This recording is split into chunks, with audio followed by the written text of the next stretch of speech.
The documentary begins the way all of them do. Black screen, a low hum of suspenseful strings, and then a voiceover. Calm, steady, yet edged with foreboding.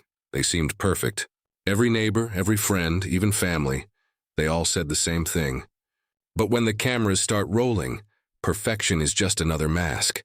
Claire's voice follows, quieter, trembling but measured, as though she has practiced it for years. I loved him. I really did. But love doesn't mean you know the person sleeping beside you. The camera cuts to old footage. Wedding photographs, smiling snapshots from holidays, Ethan's hand resting over Claire's shoulder in public.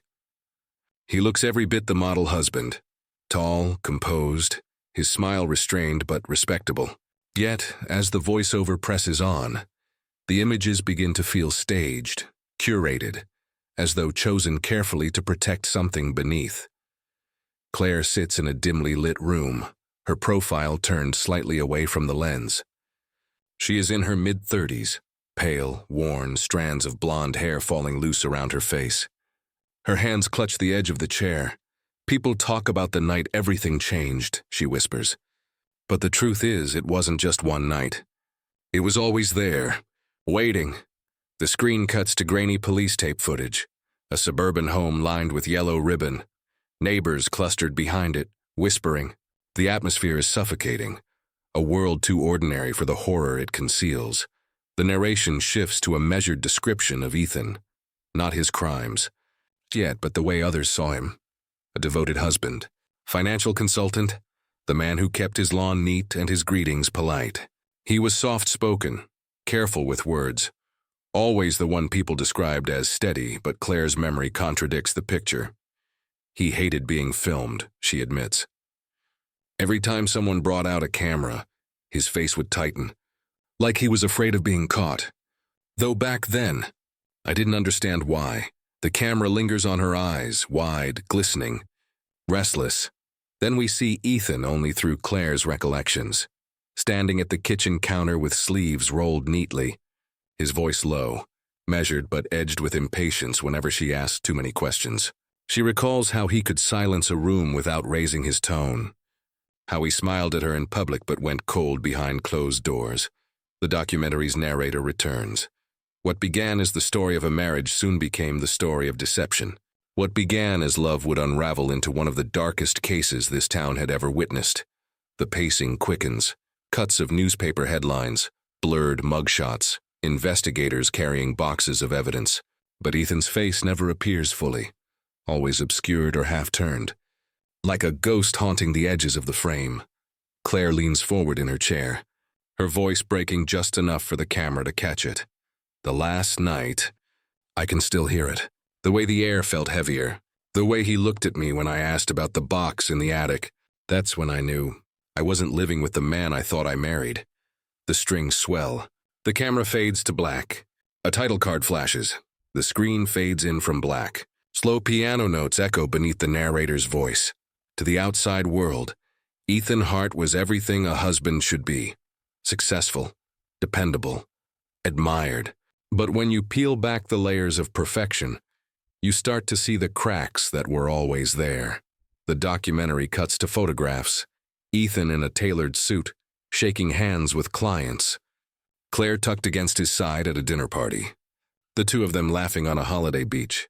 Every frame glows with prosperity and control. Neighbors appear on screen, their voices threaded with nostalgia. He was polite, the kind of man who always waved, says one woman. Always mowing his lawn, always neat. You'd never think he could hurt a fly. Another neighbor recalls, we used to say they were the perfect couple. But then, sometimes late at night, you'd hear shouting. Not loud enough to catch the words, just sharp, like someone was breaking. Claire's voice slips in over the images, softer than before. He knew how to charm people. Everyone loved him. And I loved him too. I wanted to believe the man they saw was the man I married. The footage shifts to Ethan's workplace. Former colleagues describe him as precise, meticulous, brilliant with numbers. A financial consultant trusted with people's futures. But one coworker pauses before speaking. He was intense. Too intense sometimes. Like if you made the wrong move, you'd see something flash in his eyes. I can't explain it. Just this coldness. It was there one second, gone the next. The narrator continues. For every smile captured in photographs, there were moments hidden from the public eye, moments only Claire could truly describe. The screen cuts to a close-up. Claire rolls her sleeve slightly up, revealing the faint mark of an old bruise. Her fingers trace it unconsciously as she speaks. He never admitted to it. Said I'd bumped into something, and I wanted to believe him. Because admitting the truth meant admitting I wasn't safe in my own home. Her voice wavers. The camera lingers on her silence, the space between words heavy enough to suffocate. The film juxtaposes her testimony with short clips. A door slammed shut. Muffled crying, shadows cast against drawn curtains. They are reenactments but staged with chilling restraint, just enough to unsettle. One final neighbor appears on screen, her tone uneasy. Once, I saw Claire in the driveway. She looked tired, her eyes red. I asked if everything was okay. She smiled, said she was fine. But then Ethan came out and she went quiet, completely quiet. That was the moment I knew something wasn't right. The narrator's voice sharpens. Behind every perfect marriage photo, there may be a story darker than anyone imagines. For Claire, that story began to unravel the night she found something Ethan never wanted her to see. The piano fades into a low, pulsing hum. The screen cuts to black. The screen opens on a dim stairwell. Dust floats through a narrow beam of light as the narrator speaks. It was supposed to be an ordinary afternoon. A forgotten box tucked away in the attic. But what Claire found inside would be the first undeniable fracture in the mask of perfection. The reenactment shows Claire climbing the creaking attic steps, a flashlight in hand. Her voice overlays the image, soft but trembling. I was looking for an old photo album. That's all. Just something harmless, a piece of the past. But I found something else. The camera zooms in on a weathered trunk wedged against the beams. The lock is small, rusted, but gives way with a little force. Claire kneels, her breath quickening as she lifts the lid. Inside are photographs, dozens of them, each one neatly stacked, bound in faded envelopes. The reenactment lingers only briefly on the images. Women at bus stops, women walking home at night, women glancing over their shoulders as though they sensed they were being watched. The shots are distant, unposed, unaware. Claire's voice cuts through the silence. They weren't friends. They weren't family. I didn't know a single one of them. The documentary cuts to Claire in her interview chair, present day. She presses a tissue to her lips before continuing. I asked him about it that night. I thought maybe there was a reasonable explanation. There had to be. The reenactment shifts to their kitchen. Ethan at the counter, sleeves rolled. His posture casual, but his jaw tight as Claire lays the photographs before him. Claire, voice trembling. Ethan, what is this? Who are these women? Ethan, flatly. Old hobbies, photography, you know that. Claire, this isn't art. They don't even know you're taking these. Why are you keeping them? The silence that follows is heavier than words. Ethan's eyes narrow. He exhales slowly, almost calculated. Ethan sharply. You're overreacting. You always do this, looking for problems where there aren't any. The documentary narrator enters, voice grim. It was the first time Claire openly challenged him, and it would not be the last. The reenactment shows the fight escalating, Claire's voice rising, Ethan's tone clipped and dismissive. A glass shatters against the counter. The scene blurs, fading into Claire's present-day voice. I thought maybe I'd pushed him too far. Maybe I was being paranoid. That's what he wanted me to believe. But deep down, I knew something was wrong. Neighbors recall hearing raised voices that night. One remembers the sound of a door slamming. Another says she saw Claire outside, pacing with her phone. Though no call was ever placed, the narrator ties it together. For years, Claire had accepted Ethan's explanations, his charm, his steady presence. But the attic box marked the beginning of a new chapter, one of suspicion, fear, and doubt. The reenactment ends with Claire lying awake in bed, eyes open, staring at Ethan's silhouette beside her. His breathing is steady, almost rehearsed. She clutches the blanket tighter, her mind racing. The final shot lingers on the attic door, slightly ajar, a sliver of darkness pressing into the frame. The narrator's voice lowers to a whisper. What Claire didn't know then was that the photographs were just the beginning. The lies had only started. The screen fades to black. The screen flickers to life again. shadows moving across a dining room table. The narrator's voice cuts through with unsettling calm. When confronted with the photographs, Ethan never raised his hand. He didn't need to. His weapon was far more precise, convincing Claire that the problem wasn't him. It was her. The reenactment shows Ethan sliding the photos back into the envelope, his expression measured, his tone almost paternal. Ethan, Claire, you're tired. You've been working too hard. You're imagining things again. Claire stands stiff, her fists clenched at her sides, but her reply falters. Claire, uncertain. But they look scared, Ethan. You can't explain that away. He steps closer, placing a hand on her shoulder. His voice softens, a mockery of tenderness. Ethan, you're letting paranoia eat at you. That's not healthy. You need to trust me. The reenactment freezes, the camera zooming in on Claire's conflicted expression before cutting back to her present-day interview. I wanted to believe him. I kept telling myself I was being dramatic, but in my gut, I knew I wasn't wrong. The narrator continues. Gaslighting isn't always shouting or rage. It's subtle. A carefully woven web that makes the victim question their own reality. Friends appear briefly in the documentary. One recalls how Claire grew distant. I used to stop by for coffee. She'd always say she was busy, or Ethan had made other plans. She wasn't the same Claire I knew. Another remembers a phone call cut short. She sounded shaky. Then all of a sudden the line went quiet. I heard a man's voice in the background. Then click. That was it. The documentary then overlays Claire's diary entries across the screen in her handwriting. Her voice reads them aloud, trembling. Am I losing my mind? He says I am. Maybe he's right. But every time I close my eyes, I see those women staring back at me. What if they're trying to warn me? Another entry flashes.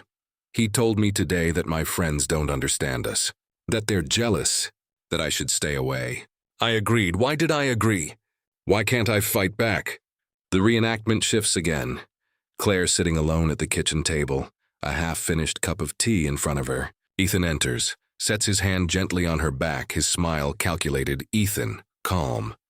I just want to protect you. People twist things, Claire. They'll poison your mind against me. Against us. She nods slowly, her lips pressed tight, her eyes betraying the storm inside. The narrator's voice lowers. By now, Ethan had drawn the curtains tight around their marriage. But in the silence of her journal, Claire's fear only grew louder. The screen fades on a shot of her diary closing, the pen dropping from her trembling hand. A sharp sound cuts in, thunder rolling, rain pelting against glass. The music swells as the narrator delivers the next revelation. One stormy night, Ethan's mask would finally begin to slip, and for the first time, Claire would hear the truth he never meant her to hear. The screen goes dark. The storm came without warning. Rain lashed against the windows, rattling the panes like a hand desperate to be let in. Thunder rolled low across the night sky, shaking the silence that had consumed the heart home for weeks. The documentary narrator sets the tone. Storms reveal what calm skies conceal. That night, while the town slept, Ethan revealed a part of himself he had always kept hidden. The reenactment shows Claire lying awake in bed, her eyes open, fixed on the ceiling. The thunder cracks, but it isn't the storm keeping her up. It's the sound of footsteps in the hallway, slow, deliberate pacing. Her voice overlays the images, trembling. He thought I was asleep, but I heard him. Over and over, the floorboards creaked as he moved. And then I heard the name. The reenactment lingers on Ethan, silhouetted by lightning through the window, pacing with his head bowed. His lips move soundlessly at first. Then, faint but unmistakable, a single name slips through. Ethan, whispering. Lena. Lena? Claire's breath catches. The camera cuts to her hand sliding slowly beneath the pillow, retrieving her phone. She presses the record button. The screen fills with subtitles as his words, captured in shaky audio, play. Ethan, muttering. Shouldn't have happened. She screamed. Blood on my hands. Lena, forgive me. Thunder drowns out the rest. But the fragments are enough. The narrator breaks in. For the first time, Claire had evidence. Not of violence she could see, but of a confession whispered to the dark. And it terrified her more than anything else. The reenactment shows Claire's wide eyes, tears forming as she grips the phone tight. She holds her breath, waiting, listening. Ethan finally stops pacing, exhales heavily, and returns to the bedroom. She shuts her eyes quickly, feigning sleep. The bed dips under his weight. His breathing slows, steady, as though nothing had happened. In her present-day interview, Claire recalls the moment. I couldn't keep it inside. The next morning I asked him about it. I shouldn't have. But I had to know who Lena was. The scene replays in dramatization. Claire standing in the kitchen, phone in hand, her voice unsteady. Claire. Ethan. Last night you said a name, Lena. Who is she? Ethan freezes mid-motion. The mug in his hand stills, the coffee rippling. Slowly he turns, Ethan, low, dangerous. You were spying on me? Claire pleading. No, I couldn't sleep. I heard you. Tell me the truth. For a moment, silence. Then, like a storm breaking, Ethan slams the mug down, shattering it against the counter. His voice rises, raw and furious. Ethan shouting, You don't know what you're talking about! You twist everything, Claire. Always looking for monsters that don't exist. Claire recoils, fear flooding her features. But before she can speak again, his rage shifts. He steps toward her, hands out, his tone softening with chilling precision. Ethan, gentle, almost tender. I'm sorry. I didn't mean to scare you. You know I love you, right? Sometimes I talk in my sleep. That's all it was, the narrator interjects. Gaslighters alternate between cruelty and comfort. The cycle confuses, breaks, and binds their victims tighter. The reenactment shows Ethan brushing glass off the counter, humming softly as though nothing had happened, while Claire stares at him, her phone hidden in her trembling hands. Her present-day voice whispers through the silence. He said it was nothing, but I couldn't get her name out of my head. Lena, who was she? What had he done to her? The screen fades to police lights flashing against rain-slick pavement. A woman's missing poster appears briefly on screen, blurred but unmistakable. The narrator lowers his voice, almost a warning. It wouldn't be long before Claire learned the truth, and the truth had a name. The storm fades into silence. The screen opens with flashing red and blue lights washing over a rain-soaked street. A voiceover sets the scene with measured weight. 3 days after the storm, a woman vanished. Her name was Lena Cross, 26 years old, a nurse. Last seen leaving her shift at St. Mary's Hospital. She never made it home. The reenactment shows a blurred figure walking alone under a street lamp. The camera cuts abruptly to the missing person poster, plastered on a telephone pole. Lena's smiling face staring out into the darkness. The narrator continues, her disappearance would drag Ethan Hart into the spotlight, and with him, the woman who knew his secrets but couldn't yet speak them aloud. Detectives appear in interview clips, their voices calm but firm. We canvassed the area. Traffic cameras gave us a partial hit. Ethan Hart's car passing the intersection near Lena's route home. It wasn't proof of guilt, but it was a thread we had to pull. The reenactment shows Claire answering the door, 2 detectives standing in the rain. She forces a smile, but her knuckles grip the frame tightly. Detective, firm, polite. Mrs. Hart, is your husband home? We'd like to ask a few questions. Claire, softly. He's at work. What's this about? They exchange glances, leaving a card in her hand. Detective, tell him to give us a call. It's routine. The camera zooms in on her hand trembling as she closes the door. Claire's present-day interview fills the silence. They said it was routine, but I knew. I knew the name they were asking about, Lena. The same name I heard him whisper. The reenactment shows her pacing in the kitchen, the missing poster spread out on the counter. Ethan enters, loosening his tie, smiling faintly. Ethan, casual. Rough day? She freezes, staring at him. Her voice catches. Claire, they came. The police. They want to talk to you. His smile fades, replaced by calculation. Ethan measured. And what did you tell them? Claire, hesitant. That you weren't home. For a beat, silence. Then he nods, calm, collected. Ethan, gentle but cold. Good, that's what a wife does. She protects her husband. The documentary narrator intrudes, stark. In that moment, Claire realized the weight of her choice. Protect him and carry the burden of complicity, or speak the truth and risk everything. The camera lingers on Claire lying awake again, her eyes open, staring at the phone beside her. The diary reappears on screen, her words scrawled across the page. I should tell them. But if I do, what happens to me? To us, maybe he didn't hurt her. Maybe I imagined it all. The narrator closes the chapter with rising intensity. The missing girl's case was no longer just a name on a poster. It was a shadow seeping into Claire's marriage. And shadows always leave stains. The reenactment cuts to Claire opening the garage door late at night. A beam of her flashlight sweeping across boxes and stopping on something she never expected. A close-up, fabric, darkened with stains. The screen cuts to black. The garage is dark, the only light a thin beam from Claire's flashlight. The reenactment follows her footsteps, slow and hesitant, until she reaches a stack of boxes shoved against the wall. The narrator's voice sharpens. Secrets rarely stay hidden forever. That night, Claire found something no wife should ever have to see. She kneels, pulling at a half-opened box. The cardboard tears slightly under her grip. Inside, the beam catches on fabric, folded carefully but unmistakable. A shirt, a pair of slacks, both stained dark with dried blood. The camera lingers on her shaking hands as she lifts the shirt, her breath catching in her throat. It wasn't dust. It wasn't paint. I knew exactly what it was, her voice recalls, low and unsteady. The reenactment zooms close on her face. Wide eyes, lips parted, panic tightening her chest. She stumbles backward, dropping the flashlight, the beam rolling across the floor and casting long shadows. The scene cuts to her present-day interview. I couldn't breathe.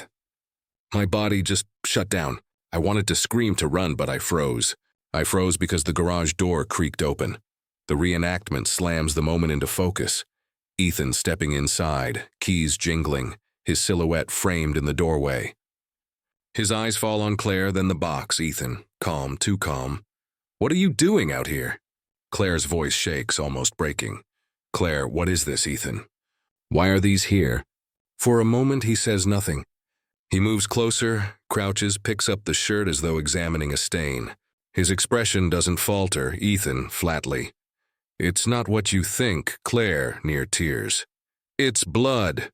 Whose blood is it? The documentary narrator intrudes. When confronted with evidence, Ethan did what manipulators always do. He spun the story. But this time, Claire didn't back down. Ethan exhales, his tone shifting to something almost confessional. Ethan, serious, hushed. It was an accident. She panicked. I didn't mean for it to happen. I had no choice. Claire stares at him, disbelief carved into her face. Claire, you're saying... Lena, you killed her? His voice rises suddenly, defensive. Ethan, no. You twist everything. You weren't there. You don't know what it's like when someone pushes you, when they leave you no options. The reenactment freezes, the screen cutting to Claire's interview chair. She grips the tissue in her hand, her knuckles white. I wanted to believe him. I wanted so badly to believe that maybe he was telling the truth. But every word out of his mouth sounded rehearsed, like he'd said it before. Maybe more than once. Neighbors recall hearing shouting from the garage that night. Claire's voice raised, Ethan's sharp reply. One neighbor admits, I thought about calling the police, but then it went quiet. Too quiet. The reenactment returns. Ethan stepping close, brushing Claire's cheek with fingers still stained faintly with red. His voice drops to a chilling softness. Ethan whispering, You're my wife. You stand by me. You understand that, don't you? Claire doesn't answer. Her eyes dart toward the box, then back to him. The silence hangs like a noose. The narrator cuts in, grim. In marriages built on lies, love becomes a weapon. And for Claire, the question was no longer whether Ethan was guilty, but how long she could survive under his roof. The camera fades to black, a soft ticking sound echoing, like the countdown of a clock. Chapter 8. A Marriage of Lies. The screen fades from black into grainy photographs. A boy standing stiffly in front of a crumbling house. His eyes shadowed, his smile absent. The narrator's voice lowers, deliberate. To understand Ethan's secrets, you must first understand where he came from. The documentary cuts to an old neighbor from Ethan's childhood. Neighbor, interview. His father. He was cruel. You could hear the shouting clear across the street. And his mother, well, she tried, but she disappeared one day. Nobody ever saw her again. The reenactment shows a young Ethan cowering in his room as a door slams, his father's footsteps heavy in the hall. The camera lingers on the boy's expressionless face, eyes already learning to hide. Claire's present-day voice overlays the scene. He told me his childhood was complicated, but he never gave me details. I thought he was just private. I thought I respected that. I never imagined the truth could be this dark. Her face, lit by the sterile glow of the interview chair, is pale, haunted. After I found the blood, I started piecing together the fragments. Things he'd said, things he'd avoided, and I realized I didn't really know him at all. The documentary shifts, faded college photographs of Ethan with a young woman, smiling. The narrator identifies her. Her name was Rachel. She was Ethan's girlfriend when he was 22. Friends recall they were inseparable, until the day Rachel disappeared. Testimony plays from a former roommate. Roommate interview. Rachel was scared of him. She told me once that he could switch just like that. Calm one moment, frightening the next. Then one night, she didn't come back. Ethan said she'd left him. But no one ever heard from her again. The screen lingers on Rachel's missing person poster before dissolving into the present. Claire's voice trembles in the background. He told me once, after too much wine, that everyone he'd ever loved had abandoned him. The way he said it, it wasn't sadness. It was anger, almost like a warning. The reenactment cuts to her sitting alone at the kitchen table, diary open, pen in hand. Her words are read aloud in narration, her handwriting scrawled across the screen. What if all the women in his life didn't abandon him? What if he made sure they couldn't? The tension sharpens as the camera focuses on Ethan's face in a dimly lit reenactment, his expression unreadable. The narrator concludes the chapter with deliberate weight. Marriages are built on trust, on the belief that the person lying beside you is who they claim to be. But sometimes that trust is the very thing that blinds us. And for Claire, the man she thought she loved was already slipping away, replaced by a stranger with a dangerous past. The screen cuts to black. A faint heartbeat echoes, growing louder. The chapter opens with the soft hum of a ceiling fan. Claire sits in the dim glow of her bedroom lamp, staring at the small black camera cradled in her hands. The narrator sets the stage. When trust finally shattered, Claire chose evidence over hope.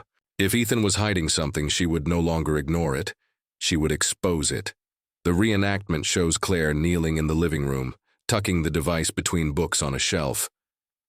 Another camera slips behind the vent in the hallway. Her hands shake as she adjusts the angle, her breath shallow. Her voice overlays the scene. Every time he smiled at me, every time he touched me, I felt sick. I needed proof, not just for the police, but for myself. Proof that I wasn't losing my mind. The footage begins. Grainy black and white shots flicker across the screen. Ethan enters the living room late at night, unaware of the lens. He moves slowly, deliberately, pulling gloves from his pocket. The narrator leans in, voice cold. What Claire captured was not the behavior of an innocent man. It was the rehearsal of someone perfecting his lies. Ethan scrubs the counters, wipes doorknobs, then paces. His lips move as he murmurs, testing phrases. Ethan, on tape, whispering, "I loved her. I tried to save her. I panicked." He stops, shakes his head, tries again. Ethan, softer, emotional. "She screamed, but it wasn't my fault. Please, you have to believe me." The camera catches him squeezing his eyes shut, forcing tears. Seconds later, he straightens, face cold again. Claire's present-day interview cuts in. She grips her lap tightly. He wasn't talking to me. He wasn't talking to anyone. He was practicing like he'd done this before, like he knew exactly what he needed to say when the time came. The reenactment continues. Ethan pulls a box from the closet, opens it, and carefully arranges documents, cash, and a passport. He rehearses placing them back with precision, as though time itself had to match his story. The narrator punctuates the moment. It wasn't paranoia. It wasn't imagination. Ethan was preparing for something darker, and Claire had the evidence in her hands. The screen shifts. Claire hunched over the kitchen table, sliding the memory card into a small envelope. Her face is pale, eyes rimmed red from sleepless nights.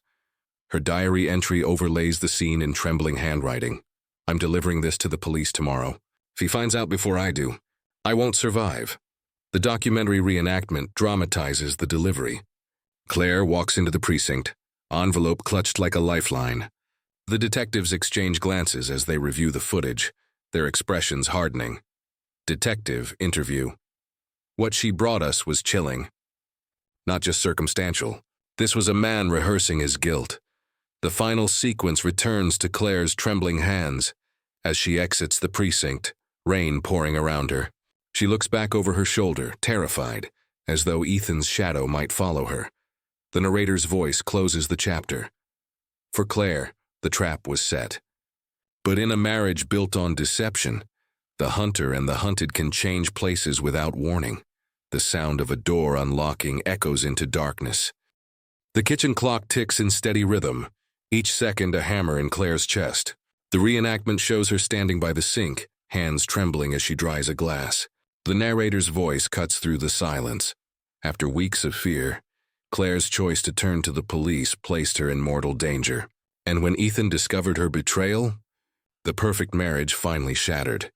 The camera follows Ethan's shadow as he steps into the kitchen doorway. His eyes are dark, unblinking, his voice low and venomous. Ethan, you went to them, didn't you? Claire freezes, the glass slipping from her hands and shattering in the sink. Claire whispering, Ethan. Please, Ethan, cutting her off. Don't lie to me. I saw the detectives. I saw them watching me. You think I wouldn't notice? He takes a step closer. The tension is suffocating. The reenactment switches angles. Claire backing against the counter, her hands gripping the edge. Claire, voice breaking. I was scared. You left me no choice. The blood, the tapes, the missing girl. What was I supposed to do? Pretend none of it was real? Ethan slams his fist against the refrigerator, the sound reverberating through the scene. Ethan shouting, You were supposed to stand by me. You were my wife. Do you know what loyalty means? The camera cuts to Claire's present-day interview. She stares downward, eyes wet. That was the first time I thought he might actually kill me. Not because he was angry, but because he was calm between the anger. That calm was worse than the shouting. Back in the reenactment, Ethan leans close, his breath hot against her ear. Ethan, hissing. Everything I've built, everything. I protected you from it. And you ruined it, Claire pleading. Protected me? From what, Ethan? From the truth? From the people you hurt? Tell me. Just tell me what you did to Lena. A dangerous silence hangs. Ethan's face shifts, rage softening into something hollow, broken. He whispers her name like a prayer. Ethan, quiet, shaking. She wouldn't stop screaming. I just needed her to stop. Claire gasps, her hands flying to her mouth. Claire. Oh my God. You did kill her. His head snaps up, fury flooding back. Ethan. No. Don't twist it. You don't understand. I never meant for it. It was an accident. Just like Rachel. Just like... He cuts himself off, realization flashing in his eyes. Claire, voice cracking. Rachel. My God, Ethan. How many? The narrator's voice overlays the escalating argument. In that moment, Ethan's carefully constructed mask slipped, and Claire was no longer his wife. She was his witness. The reenactment slows, cinematic. Ethan pulls open a drawer, his hand closing around cold steel. He lifts the gun, pointing it directly at Claire. Ethan, broken, almost weeping. I loved you, Claire. You were supposed to save me, Claire, through tears. Then prove it. Put it down. If there's anything human left in you, please. The tension stretches thin. The room silent except for the tick of the clock. Claire's hands shake, her back pressed against the counter, eyes locked on the weapon. The camera cuts to black and white interview with a neighbor. Neighbor. We heard shouting. It was louder than usual. Then it just stopped. And that's when we heard it. The reenactment freezes on Ethan's trembling finger tightening around the trigger. The screen goes black. A deafening gunshot echoes. The narrator's voice concludes. One sound. And everything changed forever. The chapter opens with the shrill echo of the gunshot dissolving into silence. The reenactment shows smoke curling faintly from the pistol on the kitchen floor. Ethan's body lies crumpled, his eyes open but empty. Claire stands frozen, her hands smeared with blood as the camera lingers on her trembling face. The narrator's voice cuts in. In the aftermath of violence, survival is rarely simple. For Claire, one life ended, but her ordeal was only beginning. Police sirens wail in the distance. The reenactment slows to show red and blue lights flashing against the kitchen walls. Detectives swarm the house, stepping carefully around Ethan's body. Claire sits at the table, a blanket draped over her shoulders, staring at her bloodied palms. Detective interview. She kept repeating, "I didn't mean to. I didn't mean to," over and over. She was in shock, but the question was, shock from what?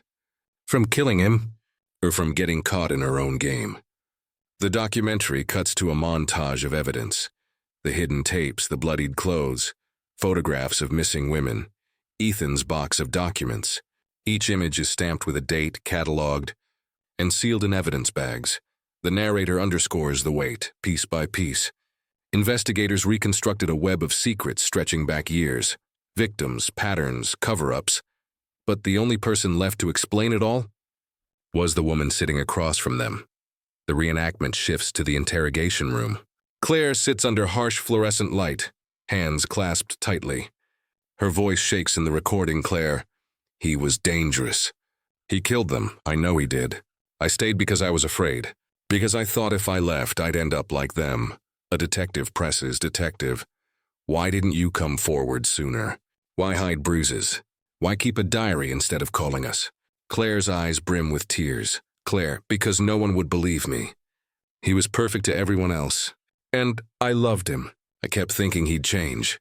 Her testimony continues, but the narrator interrupts with a chilling counterpoint. Victims of abuse often walk a razor's edge between fear and complicity. The question remained, had Claire been trapped by Ethan's darkness, or had she learned to live inside it?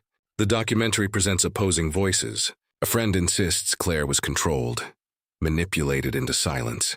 A former colleague of Ethan's suggests otherwise. She knew. She had to know more than she's saying. You don't live with a man like that without noticing.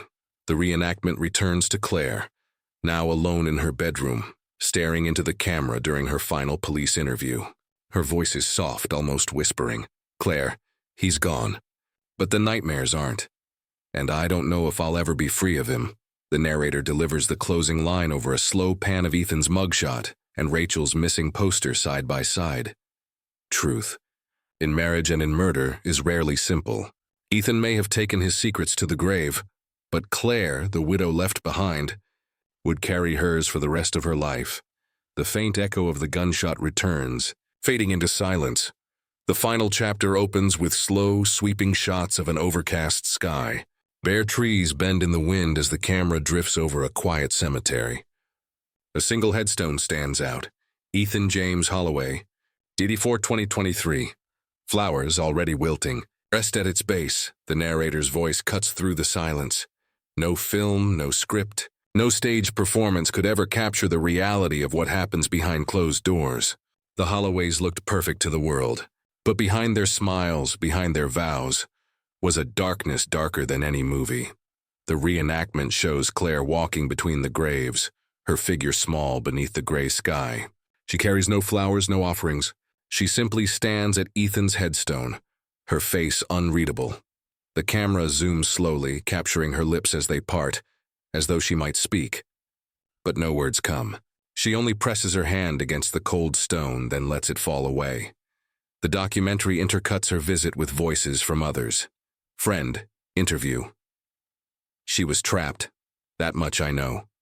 You could see it in her eyes long before any of this happened. Detective, interview. Her testimony closed the case. But even with all the evidence, something never sat right. We'll never know exactly how much she knew or when she knew it. Neighbor, interview. I still hear that gunshot in my dreams. Sometimes I wonder if it was self-defense, or if she finally snapped. The film shifts to its closing montage. Grainy photographs of Rachel, Lena, and the unnamed women from Ethan's attic box. Their faces linger on screen, each accompanied by a single caption. Missing. The narrator's voice grows heavier. Ethan Holloway carried his secrets into his marriage. He carried them into his crimes, and in the end, those secrets buried him. But even now, one question remains. Did Claire escape his lies? Or did she become part of them? The camera returns to Claire at the grave. A soft wind lifts her hair. She kneels, touching the earth, and whispers, her words barely audible on the recording. Claire, whispering, "I survived." That's enough. She rises, turns, and walks away. The camera lingers on Ethan's name etched in stone until her figure disappears in the distance. The final voiceover settles like a verdict. Some stories end with answers. Others leave only shadows. And in the Holloway's case, the truth will never fit neatly into a frame. It was a marriage built on love, lies, and blood. And it will haunt all who knew them, because sometimes the scariest stories aren't scripted. They're real. The screen fades to black. A single line appears in stark white letters, darker than any movie. The faint echo of the gunshot returns one last time, reverberating into silence.